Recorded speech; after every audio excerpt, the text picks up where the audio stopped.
In the midst of every crisis lies great opportunity. If it's good enough for Einstein, it's definitely good enough for me. Welcome to the show, our match preview for Aston Villa v Fulham.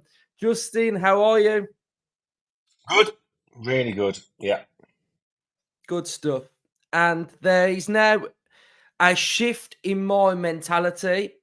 There was when I left the ground on Sunday, a sense of like inner passion coming out that all is not lost and we're right in a battle. And when you're in a battle, your inner passion, desire, belief shines through. And that's something that we especially show on this podcast: positivity, energy. And this squad now have got to grasp it, harness it, and let it be a driving force now. We've had so much adversity this season with Tyrone Mings, with Emi Buendia, with vast amount of injuries. And now we get into this business end of the season with Boubacar Kamara's news of him being out. We're missing Konsa. It's a chance now for underdog status to be there for us to embrace and just go for it and just fight for each other and show that desire. And me as a fan, I'm not giving up. There's so much for us to still achieve this season. Like big Einstein says, or little Einstein, there's an opportunity. And whoever takes Kamara's place now has got a chance to make that position his own, whether it's a player that's still in the first team or whether it's a player that is going to be coming into the side. And, as football fans, we have to be optimistic and we have to enjoy the ride, and we have to now believe and get behind this team like we haven't done this season more than ever now. Whether you go into games, get behind this team, because now is not a time to become negative, to be frustrated. That energy now has got to be harnessed into positivity so it seeps through the whole team. And Unai feels it, the players feel it. And if we don't make it this season, then fair enough. But we've got to make sure we do our bit. And that's my little passion sort of spiel at the start. And that's just how I feel. Like, I wasn't downbeat after United, and I'm not downbeat now. Justin, how are you feeling? Pretty much the same as you. You've reminded me of one of my favourite quotes, Winston Churchill, who once said, "When you're going through hell, keep going." There is no choice other than to crack on now. We've had bad news at the start of the season. Take you back to that first game. The players all came out. They had them shirts saying, "We're with you, Emmy," because he just had that really bad injury. And then within 90 minutes, we've been hammered 5-0 and we'd lost another player to another serious injury. And at that point, a lot of people, that season's over, we're done, we're finished, look at this. At the start of the season, you'd have said Mings and Buendia were two of our most important players. And at that point as well, we've lost 5-0. We're bottom of the league. Terrible start to the season. They could have just threw the towel in there. But look what's happened to that team since then. We've flown this season. We've done so well. So you can't just say that's it, we're done. That's not an option. We can either be consumed by what's happened and let it beat us, or we can get up and we can get on with it. We've still got some really, really good players. We've still got a really, really good first 11. And there is no alternative other than to be positive and to try and make sure we salvage something from what has been a phenomenal season up to now. And we've had horrendous injuries. We've had a really bad season with injuries. They say about other clubs having bad injuries. We've had worse than anyone. I can't think of anybody now, especially given the news over the last week or so with the Konsa and the Kamara one. I can't think of another club that's had what we've had to deal with, yet we're still fifth in the league. We've still got European competition to sort of embark on the second half of. So let's go for it. Let's not be down. Let's not be down in the dumps. As a fan base, we have to embrace it now, and we have to support the lads. They need us now more than they have ever needed us. That team, I'm going on Saturday, and that away support will be banging from the first minute. I have no doubt about it. The fans, I think the other night, against Man United, were really, really good. And the team aren't going to give up. Unai Emery's not going to give up. He will come up with something, and we will be okay. And whatever happens this season, from now till the end, we're going to give it 100%. You can't do anything about injuries. That's just part of football. And yes, you can bemoan our lucky. You can say, "Oh, we've been unlucky." We have, but let's just be positive and let's hopefully see the lads over the line into what's going to be some really tricky games over the next few weeks. Yes, so it is the match preview, so we'll do what we normally do, but I do want to get Justin's thoughts on what is going to happen with this central midfield position. There's options there. There's options what we can do. We can move around sort of John McGinn. We could bring in Irabunam. We could move Louise around a little bit. We may change formation. We may have to change the way we play. That might be something that Unai decides to do. We may go with an extra centre-back and sort of go with 5 at the back and change the system that way. But again, you look at Mainu at Man United, you look at Miley at Newcastle, they've played youth players, they've brought somebody in, and it's not a case of sort of saying, oh, we're pinning all of our, hopes and all that pressure on Timmy Rabunam. He's 20 years of age. We've let Dendoncker go for a reason. Unai knew that the depth in that position by letting Dendoncker go, if Kamara was injured, we were going to be light somewhere, and he chose to keep Irabunam. So, Justin, what do you think is going to happen with Boubacar Kamara's position? I thought you say there's not one fix for this. Is that there's not just a player that will just slot in. I mean, there is. Obviously, Irabunam does play in that role, but it's a lot to ask for a young kid. But like you, he wouldn't have been retained and Dendoncker wouldn't have gone if he didn't feel that he was up to the job of filling the role should we need it. So that's the obvious one. It's a like for like, as in that they play the same position. Yes, he lacks experience, but if you don't ever play, he'll never get the experience, will he? We've seen it multiple times before. Gareth Barry, when he first came to Villa's team at 16, 17, never had experience, but he was good enough. They threw him in, and look what happened. He was phenomenal. So the history in football is littered with these players getting unforeseen chances because of injuries and becoming phenomenal. Almost undroppable. So the chances are he probably will go with Irabunam, but there's like you say, we could change formation. We could. Callum Chambers played there. I'm just throwing out all the options. I'm not saying this is what I think will happen. Callum Chambers played there for Fulham. He was retained. He didn't have a move. That was an option. Pau Torres, he's a phenomenal footballer. I don't know whether he would look to maybe push him into that role because, you've got Longley and Carlos at the back. There is multiple options. McGinn drop in there. Tielemans could drop in there. It's not like we've got, no options. We have got options. None of them are probably as good as having Kamara there because Kamara's been just so good for us, but it's not the end of the world. We've still got international quality players that can play in centre midfield and do a job for us. And at the end of the day, that's all that matters now. Fulham on Saturday, somebody will play that role, and it is up to them to grasp that shirt and show the manager they are capable of filling the role. Remember when Kamara was injured last season? I suggested let's drop McGinn in there. I got a little bit of hassle for it. Well, he can't do that role. We did not miss Kamara, did we? When he was missing for them games, we had a really good run. So he's going to be missing for longer. So somebody now has got to settle in there to that role and pick up the mantle. Yeah, 100%. So this episode is brought to you by SofaScore.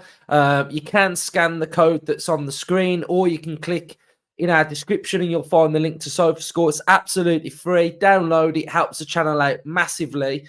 I think Tim is in with a chance. Whether he starts or whether he gets minutes, he's going to play games between now and the course of the rest of the season. He's just going to. Well, he's going to have to, and he's going to play. And, he's going to get his chance, like you say.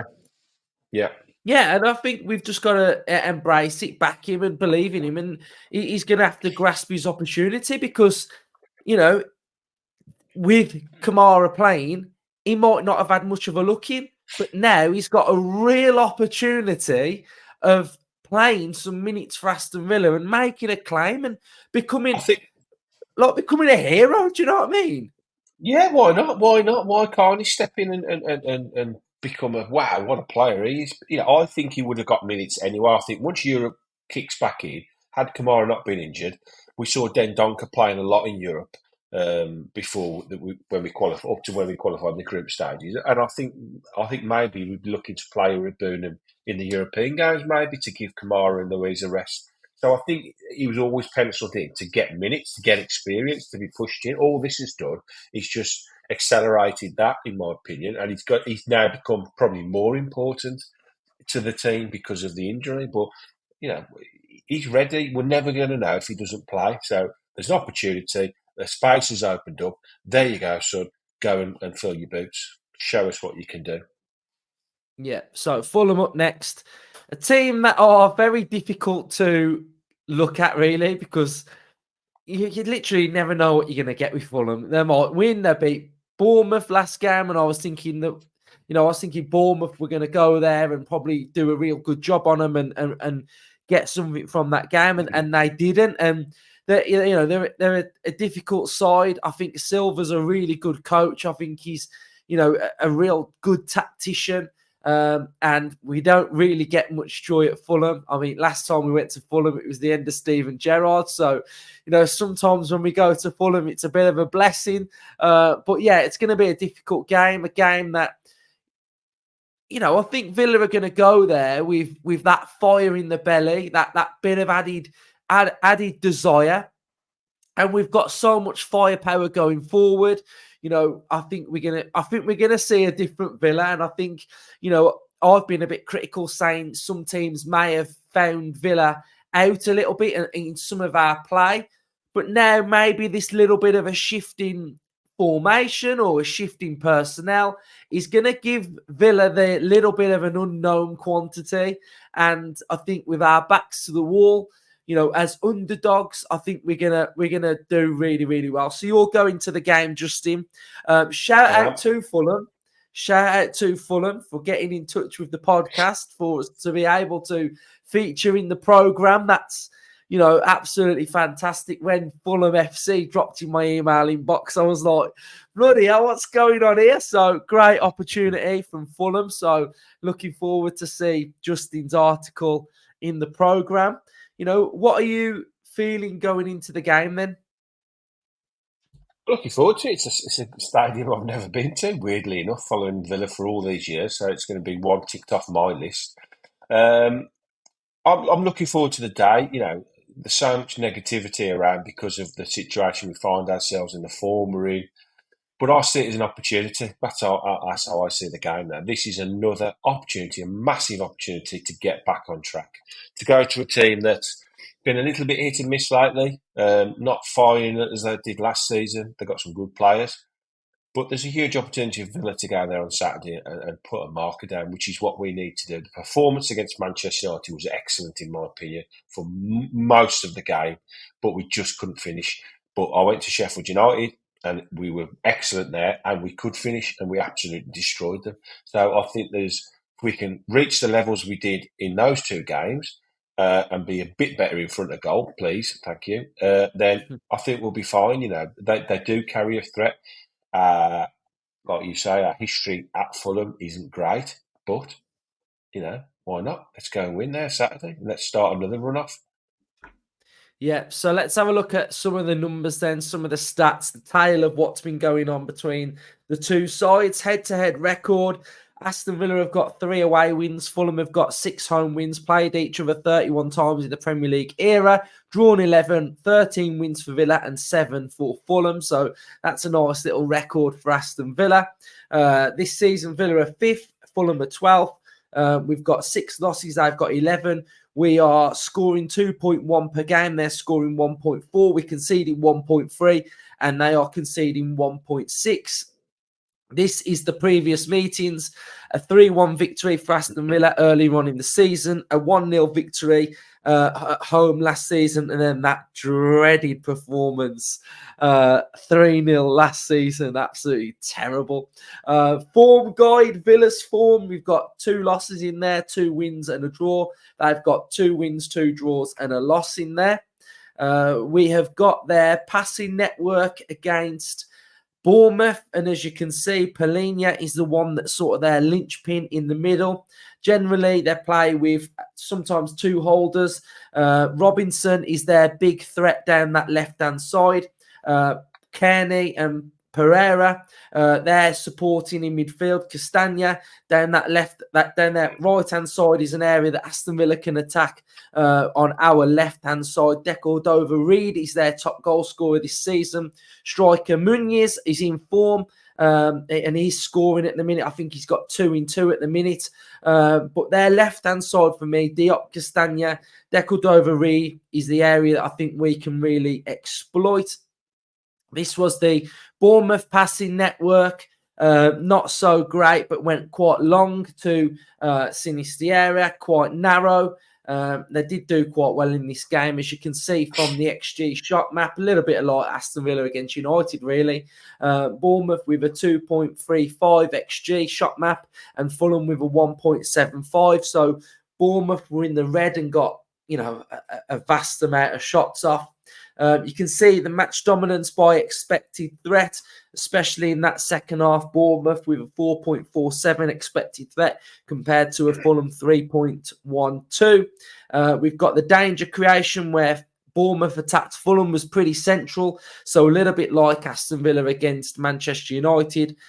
Some more of the numbers now then. So expected goals against Fulham are at 28.66 from open play, and they've got 26 goals. Also from set plays, they are at XG goals against 7.80, and they've only conceded 2 set-piece goals, whereas Aston Villa are conceding 9 set-piece goals this season. So that's not great on Villa's behalf. Teams' sequence styles, Fulham a little bit similar to Aston Villa. You can see that they are slow and intricate, and Aston Villa are moving more away from that slap bang in the middle where we've been this season, where we've been fast and direct with a bit of slow and intricate. We're now going into more slow and intricate build-up. Aston Villa's sort of territorial advantage, you can see the blue is where Aston Villa are comfortable, the grey are contested areas, and the red is where the opposition are getting most joy against Aston Villa. And the Fulhams, you've got the red is where the opposition are getting most of the ball. So this should lead into Aston Villa having a little bit more territorial advantage. Our possession-based game should get going.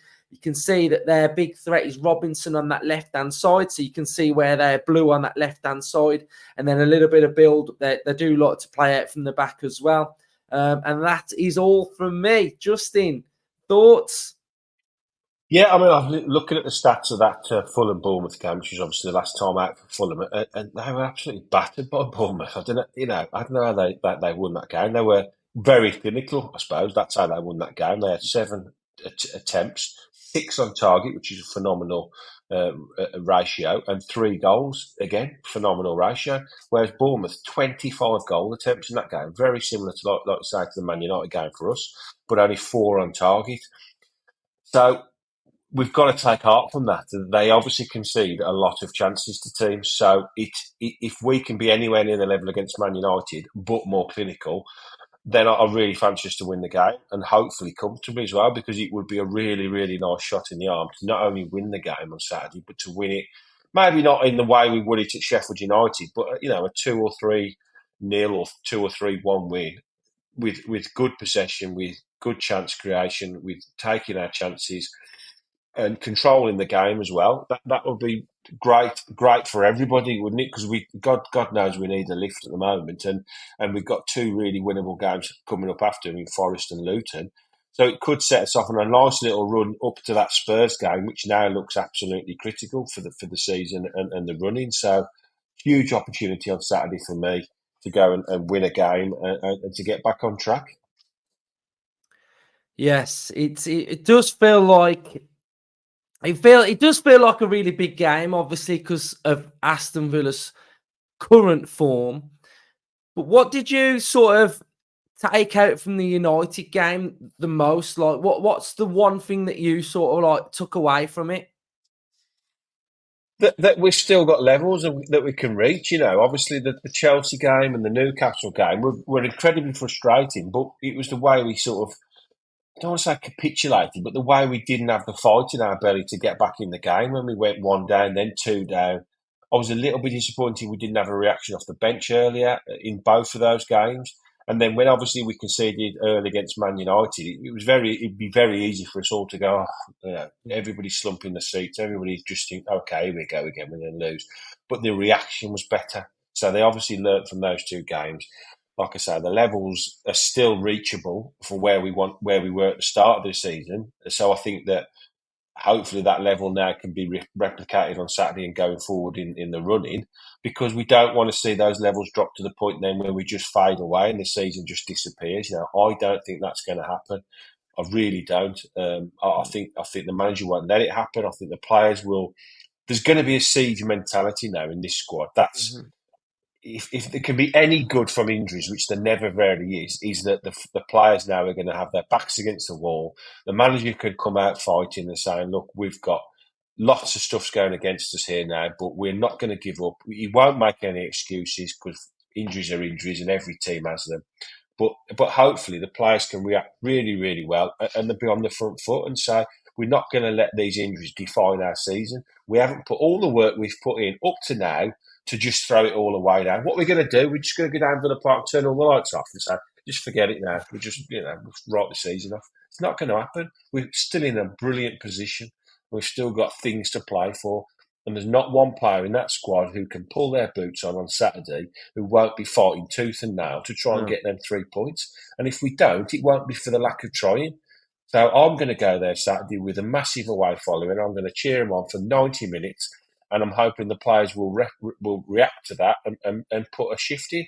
And whatever happens on that pitch on Saturday, come off the pitch knowing that we couldn't have done any more. That's all we ask of our team in any game. And I hope that's what happens on Saturday. Yeah, and I think positives were Luca Dean getting minutes. Pau Torres Yes, looks like I think what we're doing with Pau Torres at the minute is I think he's thinking if I can leave him as long as possible without playing, yeah. then this injury it's non-existent. I don't think it's there, but It's, that sort of flare you can possibly sometimes yeah, get. I think he's just literally not risking Pau whatsoever. no. So once Pau's back, that left-hand side looks loads better. Sort out this Ramsey was midfield a area. positive. Firepower galore, I mean, Bailey, Watkins, Ramsey, Tielemans, Diaby, Zaniolo, Morgan Rogers. There's firepower Yeah, there to score plenty and plenty of goals. So I think, yes, it feels like we keep getting like a little bit of a flat tire at the back, but we've put the oil in and we just firing our beast up, and we've got the firepower to do it. And I think, yeah, like you say, as like Einstein at the start said in like adversity and all that business, is the fact that it's gonna fire us on. It's gonna give us that sort of inner strength. And I think that's a very difficult thing to come up against is somebody who's got that belief and that desire. And it might be a blessing. We don't want him to get injured, but it might be that thing that's really sort of brings us all together, the harmony, and just yeah. gives us that little edge. And you You, know, you, you can't beat an us against the world mentality, and I think that's what the club and the manager will be sitting. I'm sure they'll have a team meeting for this game, but let's do it for the lads that are missing. Let's do it for the lads that are injured because they'd love to be on the pitch doing it with us, but they're not. So let's just use it and let it fire us. Let it stoke the fires now of the passion of the players and the fans to really just what we got to lose now. Everybody expects us now to just fall away and disappear. So let's totally throw it on its head and let's go into a run of form where we can really kick off. And it's such a shame we're having these injuries, and they are, most of them defensive injuries. Mings, Konsa, and Kamara are probably the spine of our defensive unit. So we've only got really one attacking wise player, Bendir, that's out. But like you say, attacking wise, we haven't really. We're not missing anyone up front. We're not missing anyone. In our offensive third, we've got everybody who we would have if everybody was fit. So all we've got to do now is use the players we've got at the back. All of them internationals. There's not one of them that's not an international. 2 left backs, a right back, and 3 centre halves still. Even Callum Chambers is an international. So we've got international players who are more than capable of defending for 90 minutes. It's not like we've got to throw the under 12s in at the back and we're going to get battered 10-0. We've got proper players that are more than capable of defending against Premier League players, and we're not. We have got a couple of really tough games. Obviously, we've still got to get to Arsenal, still got to get to Liverpool. But the majority of the games, we've got players that, with the greatest respect to Fulham, Forest and Luton, the players that will be playing at the back against those 3 clubs are better than their players. I'll stand by that. So why can't we go and win the next 3 games? I don't understand why we can't. There shouldn't be no mentality to say why we can't. No. Well, positive vibes from us. That's what we're bringing.